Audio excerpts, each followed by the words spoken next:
Wah, luar biasa. Lihat ini. Kita ada aprikot, plum, badam dan di atasnya pula buah pik, semuanya pada satu pokok yang sama. Jika anda selalu ingin mencantum tetapi tidak pernah tahu bagaimana cara melakukannya dengan mudah, tonton video ini kerana saya akan ajar anda bukan sahaja cara mencantum tetapi juga cara mendapatkan pokok multifruit, sesuatu yang hampir tiada siapa akan ajar anda. Dalam video ini saya akan tunjukkan semua rahsianya, jadi pastikan anda beri perhatian kerana kita akan mula sekarang. Untuk membuat cantuman atau pokok multifruit, kita akan gunakan pokok badam sebagai asas, walaupun anda juga boleh gunakan pokok aprikot, plum atau pik. Dalam kes ini, kita akan gunakan pokok badam kerana itu yang saya ada di sini.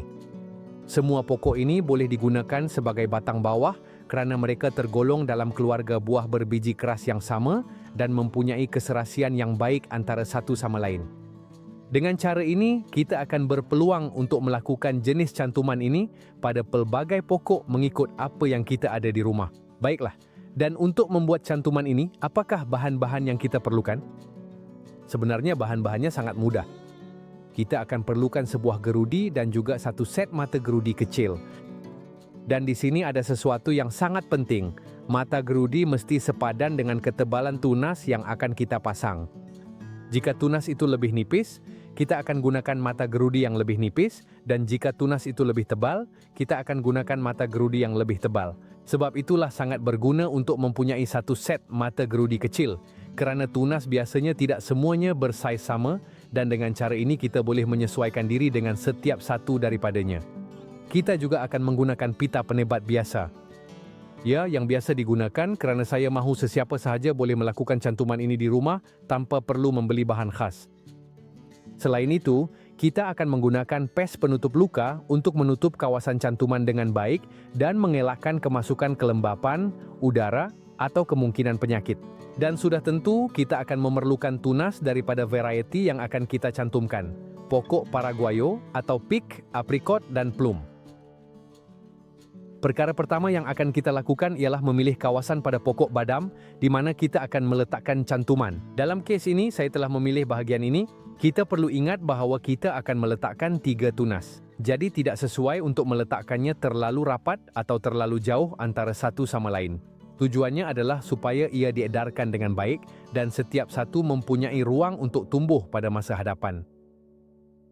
Penting juga untuk kita perhatikan arah, kerana jika kita boleh memilih kawasan yang tidak terkena cahaya matahari secara langsung pada waktu tengah hari, ia akan menjadi jauh lebih baik. Sekarang kita akan menyediakan tunas-tunas tersebut.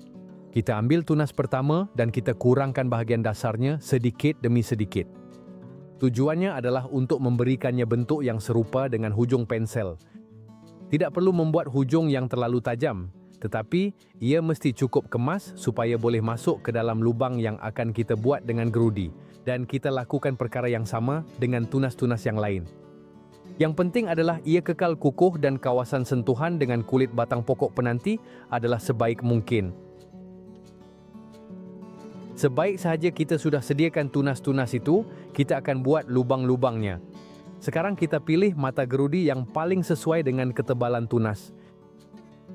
Selepas itu, kita hanya perlu teruskan membuat lubang dengan cara ini.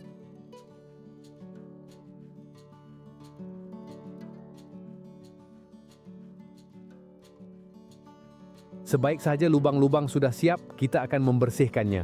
Kita boleh gunakan botol kecil berisi air dan tuangkan sedikit air ke dalamnya.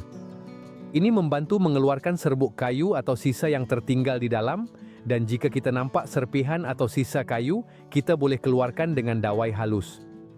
Tujuannya adalah supaya lubang itu bersih, agar tunas boleh masuk dengan baik dan mendapat sentuhan yang sempurna. Sekarang kita akan masukkan tunas-tunas tersebut. Ambil tunas yang pertama dan letakkan ke dalam lubang. Ia perlu masuk dengan kemas, tetapi tanpa patah. Dan disinilah salah satu perkara paling penting dalam keseluruhan video. Kulit tunas mestilah serapat mungkin dengan kulit pokok badam, kerana di kawasan itulah getah mengalir dan disitulah penyatuan akan berlaku. Jika tunas diletakkan betul-betul di tengah dan tidak bersentuhan dengan bahagian hidup pokok, kemungkinan besar ia tidak akan berjaya. Jadi kita pastikan untuk meletakkannya dengan ketat setiap satu di lubangnya yang sesuai seperti ini.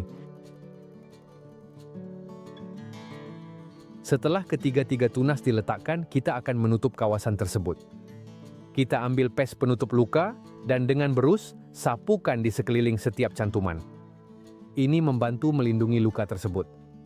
Ia juga mengelakkan udara atau kelembapan berlebihan masuk dan membantu pokok menutup kawasan itu dengan lebih baik. Selain itu, kebanyakan pes penutup luka biasanya diformulasikan dengan resin, lilin dan, dalam beberapa kes, sebatian berasaskan tembaga atau bahan anti kulat yang membantu melindungi luka daripada kulat dan jangkitan lain. Sebab itulah ia sangat disarankan, terutamanya untuk cantuman, di mana sebarang kemasukan, kelembapan atau penyakit boleh merosakkan kerja yang telah dilakukan. Tetapi, bolehkah dilakukan tanpa pes penutup luka? Ya, boleh. Malah, jika Anda tidak mempunyai pes penutup luka, Anda juga boleh menggunakan sedikit aloe vera sebagai pengganti sementara kerana aloe mempunyai sifat pelindung dan membantu mengekalkan kawasan tersebut sentiasa lembap. Namun, tanpa ragu, jika kita ingin meningkatkan peluang kejayaan semaksimum mungkin, pes penutup luka adalah jauh lebih baik dan merupakan pilihan yang paling disarankan. Sekarang kita akan pastikan semuanya terikat dengan baik. Ambil pita penebat dan lilitkan beberapa kali di sekitar kawasan cantuman. Tujuannya adalah supaya tunas tidak bergerak langsung, sama ada ditiup angin, disentuh dahan, atau terkena hentakan kecil. Jika tunas bergerak dalam beberapa hari pertama, cantuman boleh gagal. Jadi, kita ketatkan secukupnya untuk memastikan ia terikat dengan baik, tetapi tanpa mencekik kawasan tersebut sepenuhnya. Dan sekarang datang satu lagi langkah penting. Kita akan mencipta kesan rumah hijau kecil. Untuk itu, kita akan menggunakan beg plastik. Oleh kerana ketiga-tiga cantuman muat dalam satu beg yang sama, kita tidak perlu menggunakan beberapa beg. Kita letakkan beg itu menutupi ketiga-tiga tunas dan tutup perlahan-lahan dengan pita penebat supaya ia tertutup rapat. Dan kenapa kita lakukan ini? Kerana dengan cara ini kita mengekalkan kelembapan di dalam dan mengelakkan tunas daripada menjadi kering sementara ia masih belum bersatu dengan pokok. Langkah ini sangat penting dan boleh meningkatkan peluang kejayaan cantuman dengan ketara.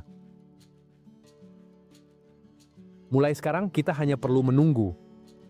Dalam beberapa minggu akan datang, kita tidak sepatutnya sentiasa menyentuh tunas tersebut. Kita perlu memastikan beg plastik masih berada di tempatnya, tidak terlalu banyak air masuk ke dalam, tiada reput berlaku dan cantuman tidak bergerak. Penting juga untuk memastikan pokok mendapat siraman yang betul tanpa menyebabkan air bertakung. Jika pokok penanti itu kuat, ia akan mempunyai lebih banyak tenaga untuk menyokong cantuman baru. Sudah kira-kira 3 bulan berlalu sejak kita memulakan projek ini dan sekarang bersedialah, kerana apa yang akan kamu lihat adalah satu keajaiban sebenar. Lihatlah ke dalam beg plastik itu. Ya, betul, kita telah berjaya. Kita telah mencapai kejayaan. Tunas-tunas telah tumbuh dan itu bermakna cantuman telah berjaya. Mulai sekarang, pada pokok badam yang sama ini, kita akan mempunyai pelbagai jenis yang tumbuh serentak. Kita akan ada badam, kita akan ada pik atau paraguayo, kita akan ada aprikot, dan juga kita akan ada plum, semuanya pada satu pokok sahaja. Sejujurnya, ini masih kelihatan seperti satu keajaiban sebenar bagi saya.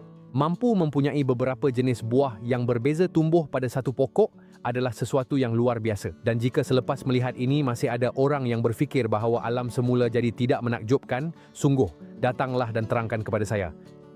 Dan sekarang beritahu saya di ruangan komen dengan buah apa anda akan mencuba, atau jika anda ada sebarang persoalan tentang video ini, tinggalkan di bawah dan saya akan membantu anda. Dan jika anda suka video ini, tolong berikan saya satu like, langgan saluran ini, dan aktifkan loceng supaya anda tidak terlepas video-video seterusnya. Oh ya, beritahu juga dari negara mana anda sedang menonton saya. Terima kasih banyak kerana sentiasa bersama saya. Salam peluk erat dan jumpa lagi di lain masa.